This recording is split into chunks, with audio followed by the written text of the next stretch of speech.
The world is changing in 2022. Hi everyone, Maureen here. Welcome to our channel. I just thought I'd give you a quick update of things that we've noticed what's going on around here in the world.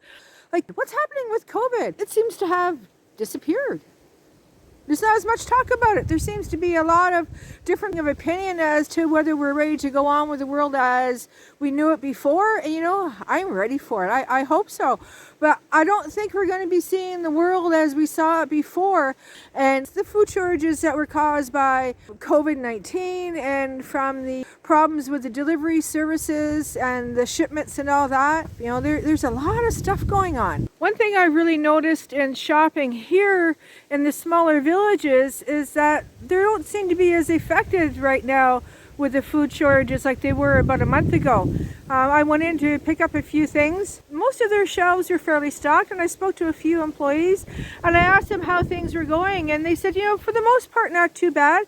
It's kind of a hit and miss thing, right? Like sometimes one product will come in and something else is missing, but for the most part, when you go to the store, if you need something, you'll be able to get what you want or something that's fairly close similar to it. But one thing too, another thing I had noticed is the bulk food store in the local village. I asked her if she had noticed changes in the supply chain, and she said no. She said she drives down to her suppliers and she picks up the orders, like calls a couple days ahead, then goes down and picks up, and she said everything seems to be fine.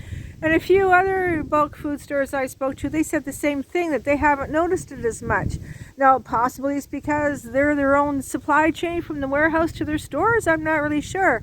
But it's pretty interesting. It seems that mom and pop stores and smaller stores seem to be faring it through this a little bit better than the larger chain stores. So this has really changed my mindset, is that now I'm doing more stocking up. I did stock up before, but even more now. But I've been doing more and more of it. And whenever there's sales, bring something home, get it canned and put on the shelves and put away. And speaking of canning, I've noticed that a lot of the stores that have canning supplies have limits on how much you can buy. And the one store, it said, limit 12 cases. I thought, 12 cases? And then Glenn says, 12 cases, it sounds like a lot. But he said, that's only 144 jars of something, right? Which really isn't a lot when you think of planning for stocking up your food for a year. I went online to see what ideas I could get for long-term storage of our dry goods. There was a couple of choices. There's mylar bags and oxygen absorbers, and that's a really good way to do it. And then there is also vacuum packing, either vacuum packing into their special baggies or vacuum packing into mason jars. So I thought, well, I don't want to do the plastic bag vacuum pack thing, because you got to buy their machine and buy their bags and all that. So I thought, okay, mylar bags and oxygen absorbers, because they're a good choice because they're easy to pack. You can put them away. And was interesting the idea of vacuum packing into mason jars. I haven't tried that yet, but there's a little gizmo you can buy. You can set it all up. So I may be thinking of that for future years, but for this year, I put an order in for some more mylar bags and oxygen absorbers. And I'd like to warn anyone, if you're planning on doing that, get your order in. I was so surprised. I was on one site, looked at stuff, and they hardly had anything that what I wanted for the sizes of bags and oxygen absorbers. So I went to a few other sites, and then one site I chose to shop on, while I was actually shopping, one of the products all of a sudden went boop, sold out. Wow. So that sped up my shopping experience pretty quick. I got my stuff picked out and sent in and got my order in for that. With all the changes that we've seen in the world over the last 2 years and what's coming up in the future, it brings a lot of opportunity, eh? A lot of people are taking a different outlook on their employment. Do they want to still do the same job? Do they want to take the opportunity and retrain to do something else?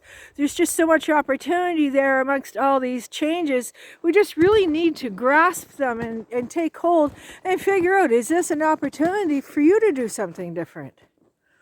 Listening to the news, we hear so much about the changing climate and the political realm, what's going on in the world, and the food supplies and employment, what's available, what's not, the changes of our habits that we need to make. I've learned that there is no more just running to the store and pick up what you want.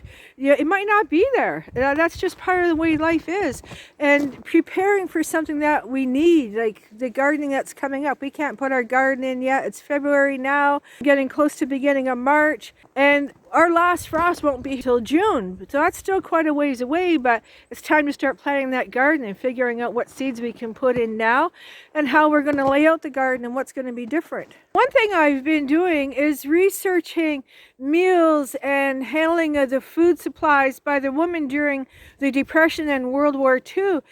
Hats off to those ladies and being able to take what little food they had available and the resources and what they did with it. Some of the recipes are really interesting. Some are like a little bit mundane, but they did the best that they could. So I've been researching a lot of different recipes and trying some out with a little bit extra zing for our tastes. I'm wondering, what have you been doing? What changes have you been making to, say, your diet or your meal plan, considering some of the foods aren't always available like we used to have? Do you have any new recipes? I love hearing about new recipes. So if you have any, please share them in the comments down below. And the things that you're doing and the tricks to keep things going ahead for yourself and your family. Over these past 2 years, one thing I have really grown to appreciate is our land. I've never taken it for granted. I've always loved having the solitude and the peace and quiet here. Well, that's it for today. For Glenn, I'm Maureen. Over and out, and take care.